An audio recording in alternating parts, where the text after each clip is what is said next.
Olá, seja muito bem-vindo ao terceiro vídeo do nosso projeto Crescendo na Sabedoria da Torá.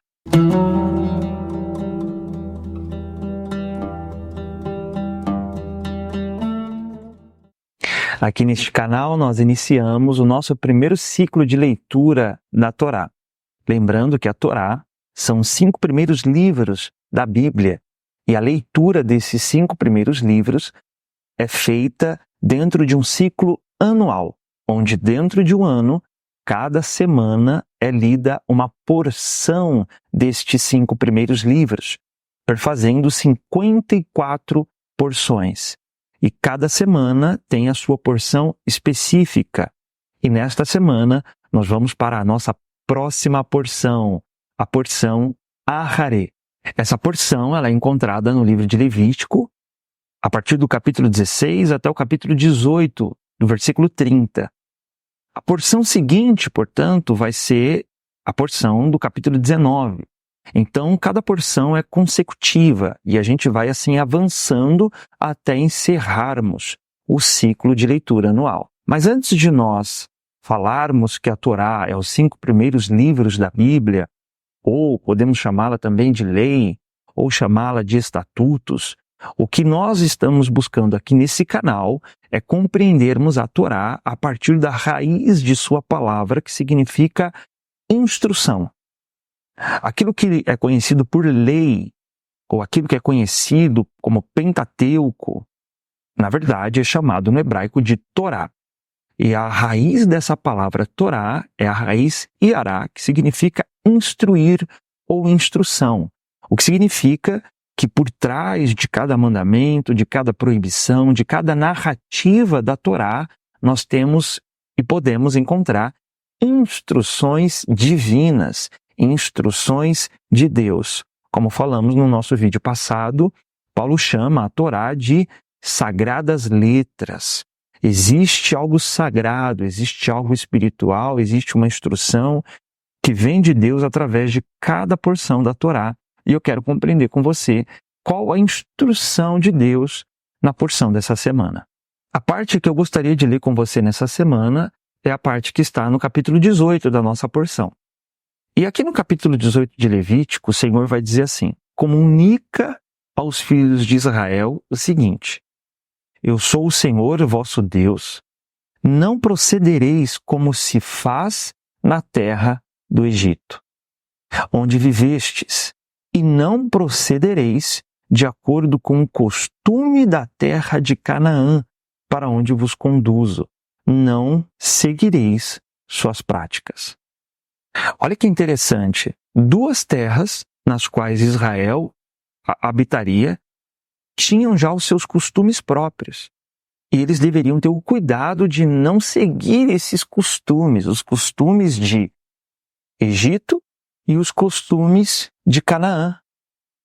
Isso significa que tanto o Egito quanto Canaã já tinham costumes pré-estabelecidos. Já existia uma cultura nessas 2 terras. E Israel, que adentraria nessas terras, deveria ter o cuidado de não se moldar a estes costumes, não se moldar a estas culturas. Então, quando nós falamos que Israel foi para Canaã, a terra boa, que manava leite e mel, nós não estamos com isso querendo dizer que Canaã não tinha seus desafios.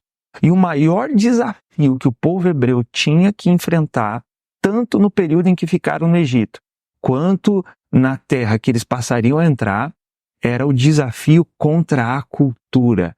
Havia uma guerra cultural que eles deveriam enfrentar.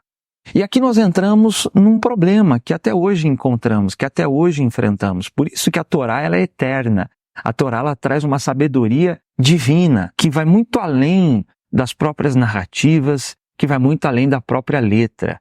Não é por acaso que Davi vai nos dizer em Salmos capítulo 119, por teus mandamentos me tens feito mais sábio do que meus inimigos. Veja que Davi sabia que através da Torá ele teria sabedoria, mais do que os seus próprios inimigos. A sabedoria da Torá nos deixa um passo à frente dos inimigos. E por inimigos, nós nos referimos aos nossos desafios, às nossas adversidades, aos conflitos que temos que enfrentar. E a sabedoria que vem da Torá nos deixa um passo à frente de cada um desses desafios. E o desafio que nos apresenta a porção da semana é o desafio de não nos moldarmos à cultura do mundo. Que para compreendermos bem a porção desta semana, neste primeiro ciclo de leitura aqui do nosso canal, eu estou trazendo os comentários de Moshe Grilak encontrado no livro Reflexões da Torá. Esse livro traz as porções da Torá e comentários reflexivos sobre cada uma delas. E justamente tratando desse desafio de não se moldar à cultura do Egito e tampouco à cultura de Canaã, Moshe Grilak vai comentar o seguinte: teria sido proibido qualquer contato com os povos do Egito e de Canaã? Será que tudo relativo a eles era ruim? Deveríamos nos isolar, rejeitando a tudo o que foi feito pela humanidade? Essas são perguntas penetrantes, respondidas no seguinte Midrash. E aí Moshe Grilak vai citar um Midrash sobre a porção dessa semana. E de acordo com essas reflexões, será que então eu não devo me misturar em nada? Será que então eu devo me isolar por completo? Olha o que nos diz o Midrash. Segundo os atos da terra do Egito e de Canaã, não fareis. É possível que não construam ou plantem como eles? O Escrito nos ensina: e não andeis segundo os seus costumes. Somente seus costumes e leis, feitos para eles e seus antepassados. E o que faziam? Homem casava com homem e mulher com mulher. O homem casava com uma mulher e sua filha, e a mulher casava com os dois.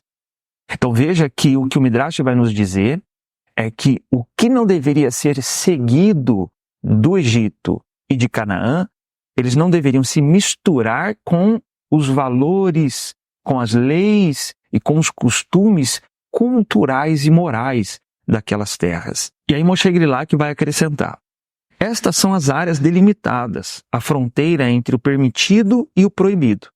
O Midrash nos apresenta tudo o que havia no Egito e em Canaã.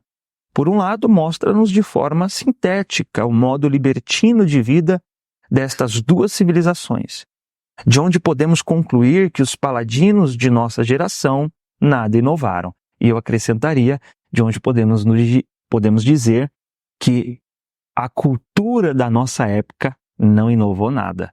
Continua como era no Egito e como era em Canaã, uma cultura libertina e imoral. Continuando o comentário de Moshe Grilak, ele diz: no entanto, contra este modo de vida, e apenas contra ele, a Torá declara guerra total, destilando as palavras mais afiadas e cortantes que encontra em seu vocabulário puritano, que é a palavra abominação. Isto porque a libertinagem sexual conduziu os povos da antiguidade à perda da sensibilidade moral, à desfiguração da consciência e ao embaçamento e confusão entre conceitos de bem e mal, e à insensibilidade e falta de consideração para com o próximo, funcionando como um corredor escuro que leva à impiedade, à violência e à brutalidade. O sacrifício de crianças no altar de Moloque, ídolo cananita, é apenas um exemplo da decadência moral daquela época. Estas são as consequências da sensualidade indiscriminada, filha legítima da idolatria. Por outro lado, o Midrash afirma de forma clara: construam como eles, constroem e plantem como eles plantam. Esta é a fórmula. A criação humana nas áreas de tecnologia e desenvolvimento científico que contribuem para o conforto e bem-estar da humanidade é bem-vinda. Nestas áreas haverá cooperação plena e criativa entre o povo de Israel e os povos do mundo, como eles, nos diz o Midrash, em toda a estrutura externa da vida, como eles na produção, no comércio, na pesquisa e na organização, mas não como eles nos conteúdos da vida propriamente ditos, na visão que temos destes conteúdos e em suas metas. pois é possível e necessário distinguir entre o desenvolvimento científico e a postura que se tem diante deles. O desenvolvimento científico-tecnológico é neutro, não pode ser classificado como bom ou mal. O avião, por exemplo, pode ser utilizado tanto para o tráfico de heroína como para o transporte urgente de doentes graves, para centros médicos que possam salvá-los. Portanto, todo mundo está aberto diante do hebreu, o qual deve imprimir ao mundo o selo de sua moral saudável e severa, adquirida durante aqueles anos de treinamento no deserto. De fato, no que concerne ao modo de ver a vida e o mundo, ele rejeitará a ingerência externa e a influência cultural oposta a seus princípios. No entanto, participará do esforço pelo progresso material da humanidade. Foi este equilíbrio que manteve Israel como uma unidade nacional diferenciada, enquanto das grandes civilizações no Oriente sobraram apenas pirâmides e cerâmicas, testemunhas mudas de glórias passadas. Então veja aqui no comentário de Moshe Grilá que quando a porção da Torá dessa semana diz ao povo de Israel que não deveriam se misturar com o povo egípcio e com o povo cananita, isso não diz respeito a não construírem, a não trabalharem e a não participarem da vida cotidiana e material dessas nações, mas que não deveriam se misturar no que diz respeito aos seus costumes morais, às suas leis e à sua ética. E Moshe Grilá que vai dizer que foi isso que distinguiu o povo de Israel, que ao mesmo tempo em que eles buscavam ou buscam ter uma vida moral e ética de acordo com a Torá, eles também não deixam de se envolver com as questões científicas e tecnológicas do mundo, contribuindo para o seu avanço e o seu crescimento.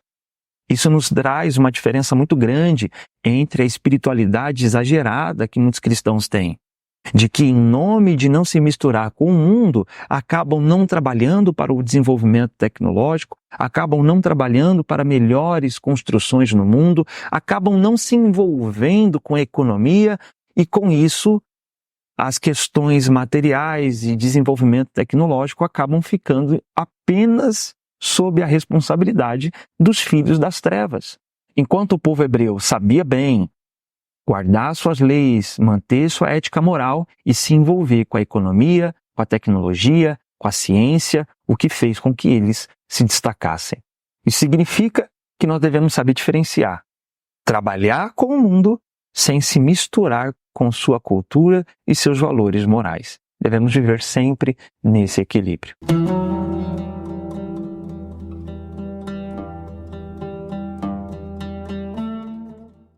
Esse foi o nosso terceiro vídeo do projeto Crescendo na Sabedoria da Torá. Eu quero agradecer cada um dos que estão participando, estão comentando, estão curtindo, estão compartilhando. Eu quero dizer que toda a sua participação é muito bem-vinda e eu estou muito feliz com a interação de cada um de vocês. Eu tenho lido os comentários, eu tenho visto o pessoal que tem compartilhado e eu convido você a fazer o mesmo agora com esse vídeo, tá bom?